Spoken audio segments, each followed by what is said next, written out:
말씀 앞에서 경외함으로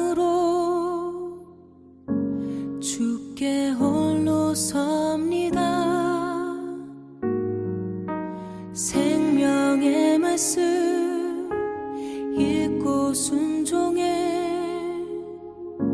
주를 예배합니다. 사랑하는 믿음의 가족 여러분, 오늘은 2020년 10월 14일 수요일, 하나님께서 우리에게 허락하신 아름다운 날입니다. 오늘의 하루 한 장 말씀과 함께 함께 사무엘하 10장의 말씀입니다.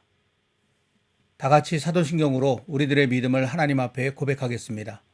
전능하사 천지를 만드신 하나님 아버지를 내가 믿사오며 그 외아들 우리 주 예수 그리스도를 믿사오니 이는 성령으로 잉태하사 동정녀 마리아에게 나시고 본디오 빌라도에게 고난을 받으사 십자가에 못 박혀 죽으시고 장사한 지 사흘 만에 죽은 자 가운데서 다시 살아나시며 하늘에 오르사 전능하신 하나님 우편에 앉아 계시다가 저리로서 산자와 죽은 자를 심판하러 오시리라. 성령을 믿사오며 거룩한 공회와 성도가 서로 교통하는 것과 죄를 사하여 주시는 것과 몸이 다시 사는 것과 영원히 사는 것을 믿사옵나이다. 아멘.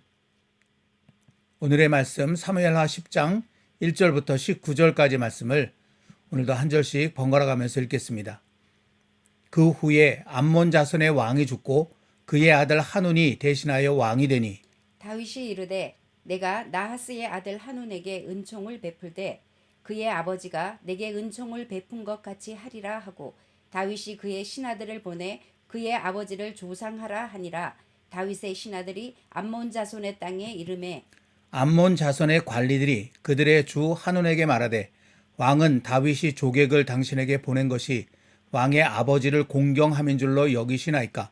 다윗이 그의 신하들을 당신에게 보내 이 성을 엿보고 탐지하여 함락시키고자 함이 아니니까 하니 이에 한운이 다윗의 신하들을 잡아 그들의 수염 절반을 깎고 그들의 의복에 중동 볼기까지 자르고 돌려보내매 사람들이 이 일을 다윗에게 알리니라. 그 사람들이 크게 부끄러워하므로 왕이 그들을 맞으러 보내 이르기를 너희는 수염이 자라기까지 여리고에서 머물다가 돌아오라 하니라. 암몬 자손들이 자기들이 다윗에게 미움이 된 줄 알고 암몬 자손들이 사람을 보내 벤 르홉 아람 사람과 소바 아람 사람의 보병 2만 명과 마아가 왕과 그의 사람 1,000명과 돕 사람 12,000명을 고용한지라. 다윗이 듣고 요압과 용사의 온 무리를 보내매 암몬 자손은 나와서 성문 어귀에 진을 쳤고 소바와 르홉 아람 사람과 돕과 마아가 사람들은 따로 들에 있더라. 요압이 자기와 맞서 앞뒤에 친 적진을 보고 이스라엘의 선발한 자 중에서 또 엄선하여 아람 사람과 싸우려고 진치고 그 백성의 남은 자를 그 아우 아비새의 수하에 맡겨 암몬 자손과 싸우려고 진치게 하고 이르되 만일 아람 사람이 나보다 강하면 네가 나를 돕고 만일 암몬 자손이 너보다 강하면 내가 가서 너를 도우리라. 너는 담대하라. 우리가 우리 백성과 우리 하나님의 성읍들을 위하여 담대히 하자. 여호와께서 선히 여기시는 대로 행하시기를 원하노라 하고 요압과 그와 함께한 백성이 아람 사람을 대항하여 싸우려고 나아가니 그들이 그 앞에서 도망하고 암몬 자손은 아람 사람이 도망함을 보고 그들도 아비새 앞에서 도망하여 성읍으로 들어간지라. 요압이 암몬 자손을 떠나 예루살렘으로 돌아가니라. 아람 사람이 자기가 이스라엘 앞에서 패하였음을 보고 다 모임에 하닷 에셀이 사람을 보내 강 건너쪽에 있는 아람 사람을 불러내매 그들이 헬람에 이르니 하닷 에셀의 군사령관 소박이 그들을 거느린지라. 어떤 사람이 다윗에게 알림해 그가 온 이스라엘을 모으고 요단을 건너 헬람에 이르매 아람 사람들이 다윗을 향하여 진을 치고 더불어 싸우더니 아람 사람이 이스라엘 앞에서 도망한지라. 다윗이 아람 병거 700대와 마병 4만 명을 죽이고 또 그 군사령관 소박을 치매 거기서 죽으니라. 하닷 에셀에게 속한 왕들이 자기가 이스라엘 앞에서 패함을 보고 이스라엘과 화친하고 섬기니 그러므로 아람 사람들이 두려워하여 다시는 암몬 자손을 돕지 아니하니라. 아멘. 오랫동안의 연단과 훈련을 거쳐 드디어 온 이스라엘의 왕이 된 다윗은 그렇게 왕이 된 이후에도 철저히 여호와 하나님을 신뢰하며 그 말씀을 따라 모든 일을 행하였습니다. 즉 다윗은 철저히 여호와 하나님을 높이고 자신은 그 아래 엎드려 순종하는 그런 삶을 살았던 것입니다. 이런 다윗의 삶은 먼 훗날 사도 바울을 통해 기록된 예수님의 모습의 그림자라고 할 수 있습니다. 빌립보서 2장 6절부터 8절까지 말씀입니다.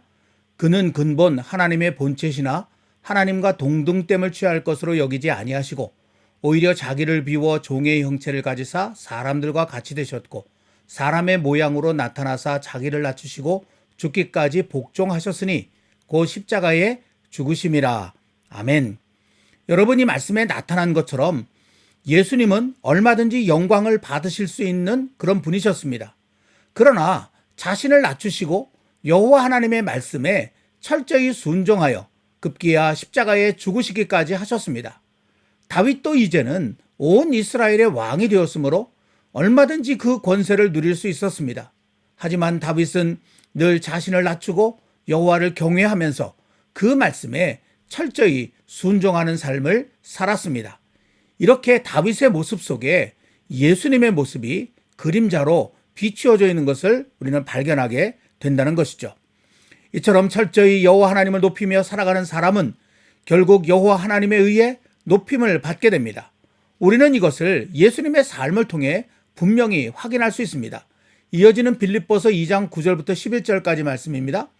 여호와 하나님께서는 예수님처럼 다윗을 지극히 높여 이스라엘뿐 아니라 주변의 모든 민족 위에 그 이름이 뛰어나게 해 주셨습니다. 사무엘하 8장 13절 말씀이 그것입니다. 다윗이 명성을 떨치니라. 아멘. 또 여호와 하나님께서는 다윗이 어디를 가든지 이기게 하셨습니다. 그리하여 많은 민족이 다윗 앞에 무릎을 꿇고 다윗을 자신들의 주로 섬기게 하셨습니다. 사무엘하 8장 2절에 보면 모압 사람들이 다윗의 종이 된 이야기, 사무엘하 8장 6절에는 아람 사람이 또한 다윗의 종이 된 이야기, 사무엘하 8장 14절에는 에돔 사람이 다윗의 종이 된 이야기가 이렇게 나타나 있는 것을 우리는 볼 수 있게 되는 것입니다. 참고 삼아서 지도를 하나 보여드리면 이것이 다윗의 정복 전쟁을 종합적으로 보여주는 그런 그림이거든요. 다윗은 주변에 있는 여러 민족들을 다 굴복시켜서 그들로 하여금 다윗의 종이 되게, 다시 말하면 그들의 입으로 다윗을 주라고 부르도록 하나님께서 하셨음을 우리는 이 지도를 통해서도 분명히 볼 수가 있는 것입니다. 이처럼 여호와 하나님의 은혜로 온 이스라엘을 넘어 주변의 많은 민족까지 다스리는 강력한 왕이 된 다윗은 여호와 하나님의 마음으로 자신의 나라를 다스려 나갔습니다. 그 첫 번째 모습이 정의와 공의입니다. 사무엘하 8장 15절 말씀입니다.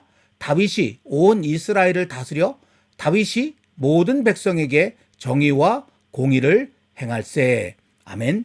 이 말씀에서 정의에 해당하는 히브리어 미슈파트는 공정한 재판을 의미하는 것입니다. 또한 공의에 해당하는 체다카는 하나님의 율법에 일치한 행위, 하나님의 율법과 맞는 그런 삶을 이야기하는 것입니다. 따라서 이 두 말은 다윗이 율법, 곧 하나님의 뜻에 따라 공정한 재판을 백성들에게 베풀었다라는 것을 의미하는 말입니다. 그러나 다윗의 통치는 이와 같은 정의와 공의에만 머물지 않았습니다. 다윗은 그에게 베푼 여호와 하나님의 은혜를 또 하나의 통치 원리로 삼았습니다. 그것을 나타내주는 말씀이 사무엘하 9장과 10장입니다. 사무엘하 9장 1절에 보면 다윗이 이르되 사울의 집에 아직도 남은 사람이 있느냐? 내가 요나단으로 말미암아 그 사람에게 은총을 베풀리라 하니라 라는 말씀이 기록되어져 있고요.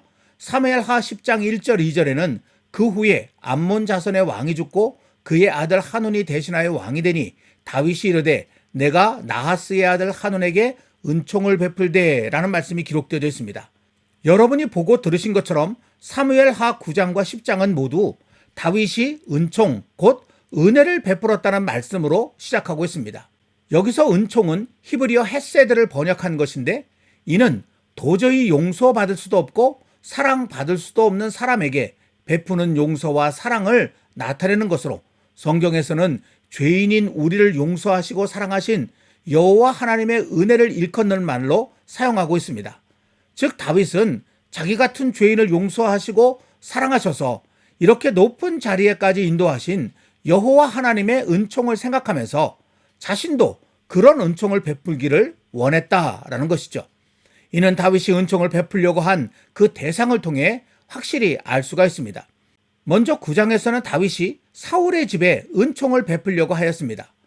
비록 자신을 목숨처럼 사랑했던 사울의 아들 요나단과 맺은 언약이 있었다 하더라도 사울의 집은 다윗을 기어이 죽이려고 했던, 어떤 면에서는 다윗의 원수의 집이었습니다. 그러기에 다윗이 이 대목에서 사울의 집에 은총을 베풀지 않는다고 해서 전혀 문제될 일은 없었습니다. 그런데 다윗은 기어이 사울의 집에 남은 자를 찾아 그에게 은총을 베풀려고 한 것입니다. 더구나 그렇게 해서 찾아낸 사람이 다리를 저는 무비보셋이었습니다. 그 말씀이 사무엘하 9장 3절에 기록되어 있습니다. 여러분, 다윗이 온 이스라엘의 왕으로 기름 부음을 받은 후 제일 먼저 여부수성 곧 예루살렘을 정복하려 할 때 이야기를 기억하십니까? 그때 여부수 사람들은 다윗이 절대로 그 성을 함락시킬 수 없다고 생각하면서 다윗을 조롱하며 이렇게 이야기를 했습니다. 사무엘하 5장 6절 말씀입니다. 내가 결코 이리로 들어오지 못하리라. 맹인과 다리 저는 자라도 너를 물리치리라 라고 말이죠. 이 말을 들은 다윗은 다음과 같은 명령을 내렸습니다. 그 말씀이 사무엘하 5장 8절에 기록되어져 있는데, 누구든지 여부수 사람을 치거든 물 깃는 데로 올라가서 다윗의 마음에 미워하는 다리 저는 사람과 맹인을 치라, 이렇게 명령했다는 것이죠. 그리고 이후 이것이 속담이 되어 맹인과 다리 저는 사람은 집에 들어오지 못하리라 라고 일반 백성들이 이야기했다는 말까지 기록되어져 있습니다. 여러분, 이때로부터 다윗은 다리 저는 사람과 맹인이 자기와 함께 사는 것을 좋아하지 않았음을 이 말씀을 통해서 우리가 알게 됩니다. 아니, 이스라엘 백성들이 속담까지 만들어 전한 것을 보면 다윗이 그런 사람들과는 같이 살지 않겠다고 맹세까지 한 것으로 보입니다. 그런데 기껏 찾은 사울의 집 사람이 바로 그 다리 저는 자였습니다. 상황이 이렇다 보니 그저 적당히 보상을 하고 멀리 가서 살게 할 수도 있었을 것입니다. 그러나 다윗은 그렇게 하지 않았습니다. 사무엘하 9장 7절입니다. 너는 항상 내 상에서 떡을 먹을지니라. 이를 통해서 우리는 다윗이 은총을 베풀려는 흉내만 낸 것이 아니라 진심으로 여호와 하나님의 마음을 품고 그 여호와 하나님의 은총을 자신의 삶에도 나타내려고 했었다는 사실을 분명히 느끼게 됩니다. 이와 같은 다윗의 마음은 오늘의 말씀인 사무엘하 10장에서 더욱 분명하게 드러나고 있습니다. 이 말씀에 보면 다윗은 암몬의 왕 나하스가 죽자 그를 조문하면서 그를 이어 암몬의 왕이 된 그의 아들 한온에게 은총을 베풀려고 하였습니다. 그런데 여러분, 이 암몬 왕 나하스가 누구입니까? 사무엘상 11장 1절 2절 말씀에 보면 이 암몬 왕 나하스가 길르앗 야베스를 쳐들어와서는 말한 이야기가 이렇게 기록되어 있죠. 암몬 사람 나하스가 그들에게 이르되 내가 너희 오른 눈을 다 빼야 너희와 언약하리라. 내가 온 이스라엘을 이같이 모욕하리라. 암몬 왕 나하스는 이처럼 이스라엘에게 악독한 짓을 하려고 했던 사람입니다. 다윗은 그런 사람에게까지 은총을 베풀려고 한 것입니다. 그런데 여러분, 바로 여기서 우리가 깊이 생각해 보아야 할 것이 있습니다. 이런 다윗의 모습은 사실 예수님을 통해 우리에게 놀라운 은총을 베푸시는 여호와 하나님을 비춰주는 그림자라는 것입니다. 이 세상 모든 사람들은 어떤 면에서 무비보셋 같은 사람이요, 암몬 왕 나하스 같은 사람입니다. 우리는 여호와 하나님의 원수인 사탄에게 속했던 사람입니다. 여호와 하나님과는 도저히 함께 살 수 없는 영적 다리 저는 자인 것입니다. 더구나 우리는 여호와 하나님을 무시하고 조롱하고 업신여기기까지 했었습니다. 그런데 여호와 하나님께서는 그런 우리를 마다하지 않으시고 은총을 베풀어 주셨습니다. 독생하신 아들 예수 그리스도를 통해 가까이 오게 하시고 자녀가 되어 영원히 함께 살 수 있게 해 주신 것입니다. 여러분, 오늘의 말씀에서 다윗의 은총이 그 원수에게까지 주어지고 있는 것처럼 지금 여호와 하나님의 은총이 온 세상에 부어지고 있습니다. 그런데 문제는 그 은총을 받아들이는 사람이 있는가 하면 그렇지 않은 사람들도 있다는 것입니다. 사무엘하 9장은 여호와 하나님의 은총을 받아들인 사람의 모습을 보여주고 있습니다. 무비보셋은 자신에게 부어진 다윗의 은총을 깨닫고 그 앞에 겸손히 엎드렸습니다. 사무엘하 9장 8절입니다. 그가 절하여 이르되 이 종이 무엇이기에 왕께서 죽은 개 같은 나를 돌아보시나이까 하니라. 그 결과 무비보셋은 그로서는 도저히 상상할 수도 없는 영광과 축복을 누리게 되었습니다. 사무엘하 9장 11절입니다. 무비보셋은 왕자 중 하나처럼 왕의 상에서 먹으니라. 아멘. 여러분, 이 무비보셋이라고 하는 이 이름의 뜻이 부끄러움을 없애버린 자라고 하는 뜻입니다. 다윗의 은총을 겸손히 받아들이므로 그는 그의 이름처럼 모든 부끄러움을 다 씻어버리고 왕자와 같은 영광과 기쁨을 누리며 삶을 살 수 있게 된 것입니다. 반면 사무엘하 10장은 그 은총을 받아들이기는커녕 오히려 무시하고 대적하는 사람의 모습이 나타나 있습니다. 암몬 왕 나하스의 아들 한우는 사람들의 간사한 말에 현혹되어서 다윗 왕의 은총을 거절하였습니다. 오히려 그가 보낸 사신들에게 말로 표현할 수 없는 수치와 모욕을 줌으로써 다윗 왕의 선의를 짓밟아 버렸습니다. 그 결과 어떻게 되었습니까? 암몬 왕 한우는 온갖 인간적인 방법을 다 동원하였음에도 다윗 왕에 의해 처참하게 무너지고 말았습니다. 한우는 다윗 왕을 대항하기 위해 모든 재물을 끌어모아 엄청난 규모의 용병을 모집하였습니다. 사무엘하 10장 6절 말씀에 그것이 나타나 있습니다. 하지만 이 엄청난 규모의 연합군도 다윗 왕 앞에서는 그야말로 추풍 낙엽이었습니다. 오늘 말씀 13절, 14절 말씀 속에 보면 어떤 면에서는 불리할 것 같은 요압과 그와 함께한 이스라엘 군대가 그 막강하고 그리고 엄청난 규모를 자랑하는 그 연합군들을 물리친 이야기가 이렇게 나타나 있는 것을 보게 됩니다. 이 전쟁에서 패한 아람 사람들이 이제는 스스로 다윗과 또 대적하려고 다시 일어나게 되죠.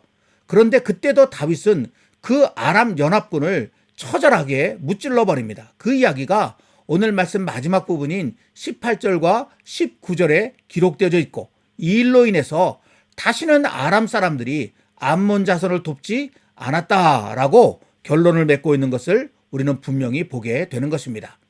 사랑하는 믿음의 가족 여러분, 다시 말씀드리거니와 지금도 여호와 하나님의 은총은 우리의 삶에 부어지고 있습니다. 우리가 그 은총을 깨닫고 겸손히 그 앞에 머리를 숙여 이 종이 무엇이기에 주께서 죽은 개 같은 나를 돌보시나이까 고백하면서 부끄럽고 염치 없더라도 그 은총을 받아들이면 우리는 영적 무비보셋, 곧 모든 부끄러움을 없애버린 자로 살아갈 수 있을 것입니다. 여호와 하나님의 자녀로 그 상에서 함께 먹는 축복과 기쁨을 누릴 수 있는 것입니다. 그러나 우리가 끝내 그 은총을 거부하고 내 힘으로 얼마든지 살 수 있다고 뻗대다가는 우리는 영적 한운이 될 수밖에 없습니다. 여호와 하나님의 은총을 거부한 자리, 그 자리에는 여호와 하나님의 정의와 공의를 따른 무서운 심판만이 남게 된다는 것, 그것을 우리는 결코 잊지 말아야 하는 것입니다. 저와 여러분, 우리 모두 여호와 하나님의 은총을 거부한 오늘의 말씀 속 한운의 길을 따르지 말고 그 은총을 겸손히 받아들인 사무엘하 9장에 기록된 무비보셋의 길을 따름으로 아무 자격도 없고 아무 공로도 없지만 여호와 하나님의 상에서 영원토록 함께 먹는 축복을 누릴 수 있게 되기를 우리 주님의 이름으로 간절히 기원합니다. 오늘은 말씀을 생각하면서 은혜 아니면 살아갈 수 없네 라는 찬양을 함께 하도록 하겠습니다.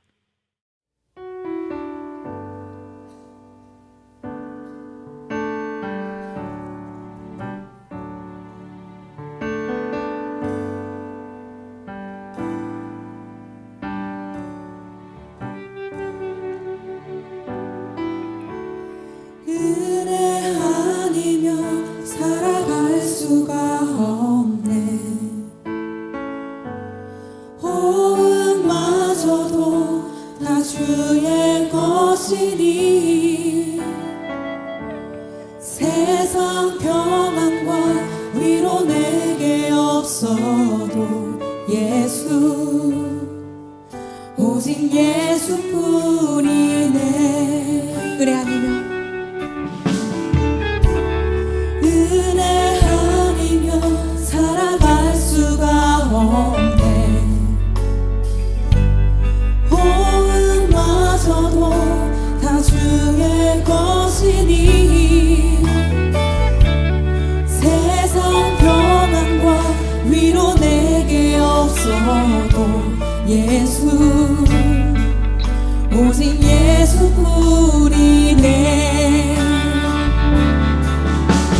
그 시계에 다 볼 수도 없고 작은 고난에 지쳐도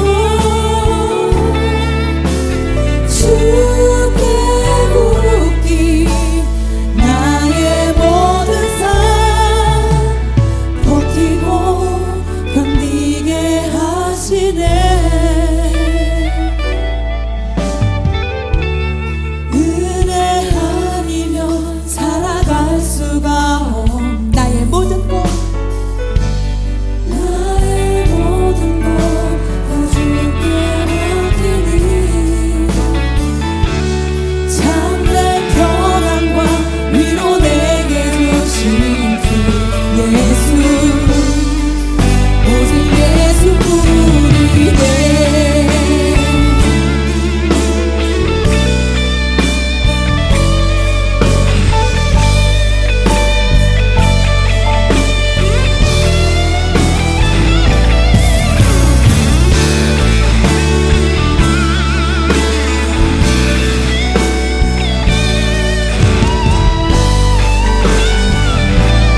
그 시계를 다 볼 수도 없고 그 시계에 다 볼 수도 없고 작은 고난에 지쳐도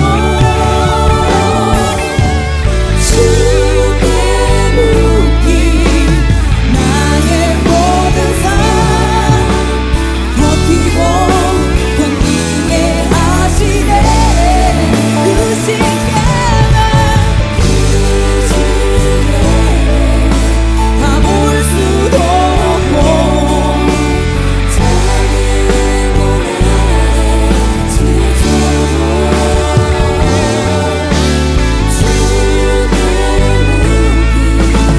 묻기 나의 모든 삶 버티고 견디게 하시네. 은혜 아니면 은혜 아니면 살아갈 수가 없네. 나의 모든 것 다 주께 맡기니 참된 평안과 위로 내게 주신 주 예수 오직 예수뿐이네. 기도하겠습니다. 사랑과 자비의 하나님 아버지, 오늘 우리에게 주신 이 하루 한 장 말씀을 통해서 하나님의 은혜가 얼마나 소중한지 다시금 깨닫습니다. 하나님의 은혜는 지금 우리에게 넘쳐나게 부어주고 있다는 것, 우리가 하나님의 그 은총과 사랑을 받을 만한 자격이 없는 자임에도 불구하고 끊임없이 우리에게 은총을 베풀어 주시는 그 하나님의 모습을 우리가 말씀을 통해서 분명히 보았거니와 이제 우리가 해야 할 일은 너무나 분명해졌습니다. 사무엘하 9장에 기록되어져 있는 무비보셋처럼 하나님 앞에 겸손히 엎드려 절하며 이 종이 무엇이기에 개 같은 나를 이처럼 돌보시나이까. 그저 감사한 마음으로 여호와 하나님을 받아들이면 여호와께서 우리의 손을 잡아 일으키시며 여호와의 성에서 함께 먹으며 우리의 모든 부끄러움을 없애주신다는 사실을 잊지 않는 저희들 되게 하여 주옵소서. 사무엘하 10장에 기록되어 있는 한온처럼 자신의 힘만 믿고 뻗대다가 그 여호와 하나님의 은총이 거두어지고 그것에 남아있는 그 무서운 하나님의 공의와 정의를 따른 심판을 받게 되는 저희들의 삶이 되지 않기를 원합니다. 하나님의 은혜 날마다 소중히 여기며 살게 하여 주시옵소서. 예수님의 이름으로 간절히 기도하옵나이다. 아멘. 오늘도 찬양과 함께 좀 더 깊은 기도로 하나님 앞에 나아가시기를 바랍니다. 감사합니다.